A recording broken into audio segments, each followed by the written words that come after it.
Good morning, all of you. I thank Mrs. Anuja Agarwal and Namrata, who has been taking care of all the arrangements and also for the invitation. So my flow of talk is going to be like this. We know that, as was told by the chairpersons, all of us should understand preterm nutrition. Preterms are a nutritional emergency. And as nutritionists, we have a long challenge to take care of these newborns, the wonders of the gift of the God.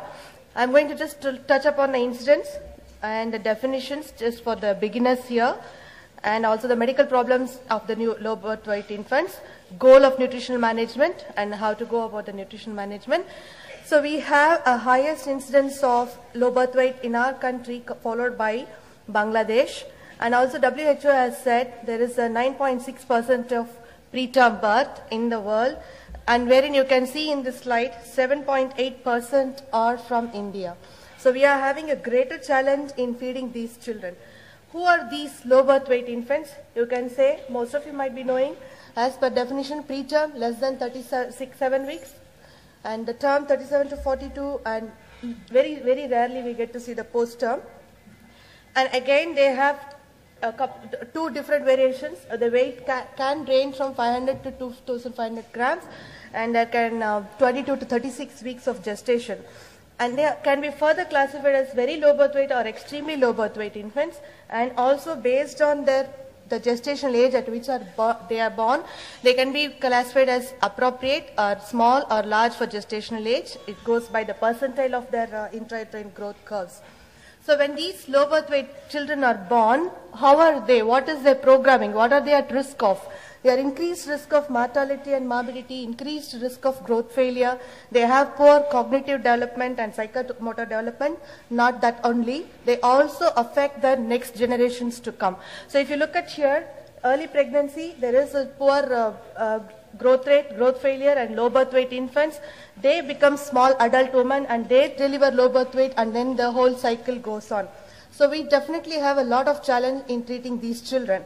So we just have to further understand, when a child is born preterm, most of the reserves are built in the womb only during the third trimester.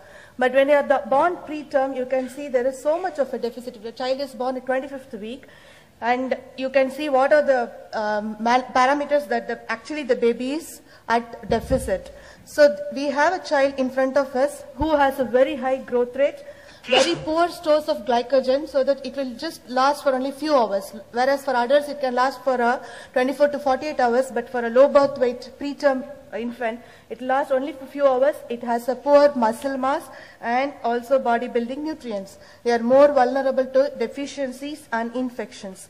And all the organs are also poorly matured.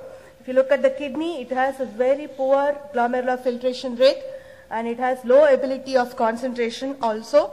The gut, which is very important for the nutritionist, it has very poor fat malabsorption, but it can absorb some amount of protein and maltodextrins. So this is something which we can depend upon. But at the same time, we have to remember that there is a poor gut motility also. And these people cannot suck. We always expect the children to take breastfeed, suck and swallow. But remember, these infants are not in a position to properly suck because their CNS is not matured adequately, and they are more prone to infections. And apart from these are some of the medical problems that they are going to have: NEC, respiratory disorder, and PDA. For us as nutritionists, the NEC is very important. The enteral feeding is when we are going to delay it in starting the enteral feeding because of this concern on NEC. These are just photographs for the new nutritionists, budding nutritionists. NEC and the PDA, where the closure does not take place appropriately, and hyperbilirubinemia. So what do we do as far as nutrition support is concerned? We have to understand that prolonged undernutrition is going to have a irreversible effect, and it is going to impair the cognitive development. Therefore, we have to start the nutrition support immediately, because we know once the child is born preterm, it is all the supply of the nutrients from the mother is interrupted. So the goal with which we have to start the nutrition support is to mimic the growth in utero. That's the main concern. Always we have to remember, as I showed in my first slide, there is a accretion of all the nutrients takes place in the third trimester. If they are born in the second trimester, we have to see to that the accretion takes place as it would have taken place in the utero. So, and also to provide all the nutrients without stressing the immature organs.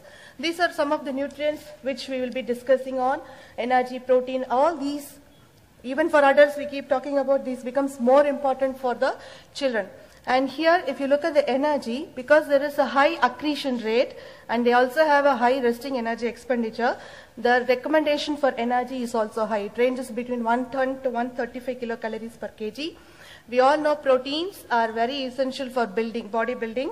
So you can look at here, it goes very high. Whereas for adults and other pediatrics, it ranges from 1 to 2.5. We are looking at something between up to 4.5 grams per kg of protein to support in the growth, and conditionally essential amino acids. Also the weight, casein ratio, because when I am talking about the formulas, you will be able to understand, I will be touching on it. And maltodextrins is a major source of carbohydrate. The ISFAGAN reports 10.5 to 12 grams per kilo, 100 kilocalories of carbohydrate being given, and the main source is maltodextrin. Fat also plays a very important role. We all know that it is a very energy dense nutrient. It has to be given because you can see there is a loss in the fat malabsorption, and there is an intrauterine fat deposition which is required at the rate of 3 grams per kg body weight, and also there is a energy to be deposited in the form of TGL. So there is a recommendation of 4.8 to 6.6 grams per kg per day, and predominantly in the form of MCTs, providing up to 40% of the total kilocalories. We also should not forget, having given the lipid emulsions, we also should give the essential fatty acids, linoleic, linolenic, and there is a ratio. If you look at here, the arachidonic and DHA helps in visual and brain development. There is a recommendation for this also. So we always need to remember when we are choosing formula or providing this nutrient to the infant, we provide all these nutrients in the recommended amounts.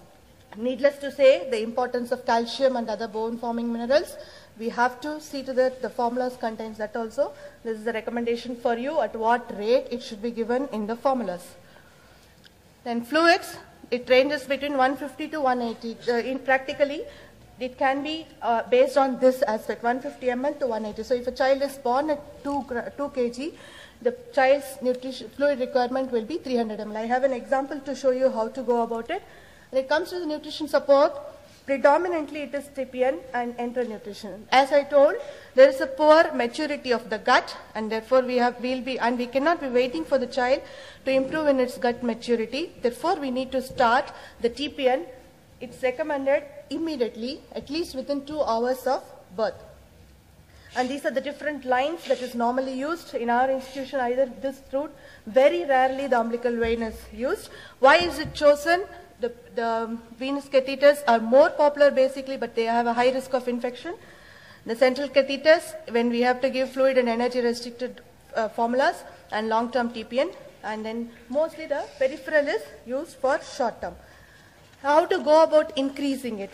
We have to remember that we have to maintain euglycemia always.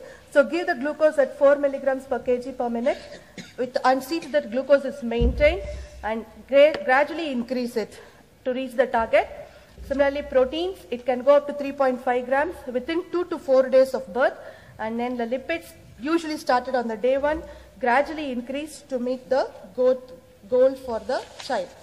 This is again a reiteration of that. Immediately you start at the rate of 80 to 90 ml per kg. If the birth weight is greater than 1.5, 60 to 80 ml, and then a protein and lipids go so on and so forth. These are the recommendations for the micronutrients. And this is the example I was talking about, a child with 300 ml of fluid requirement. We normally give allowance for the micronutrients and also protein. So if you look at here, 30 ml has to go for amino acids, 53 ml for the NaCl, and around 1 ml for KCl, 6 ml for calcium. By adding all this, from 300 we are subtract, and that is what is the remaining thing which we can use for carbohydrate and protein. Then carbohydrate and lipids. So if you look at here, 60.5 ml of dextrose.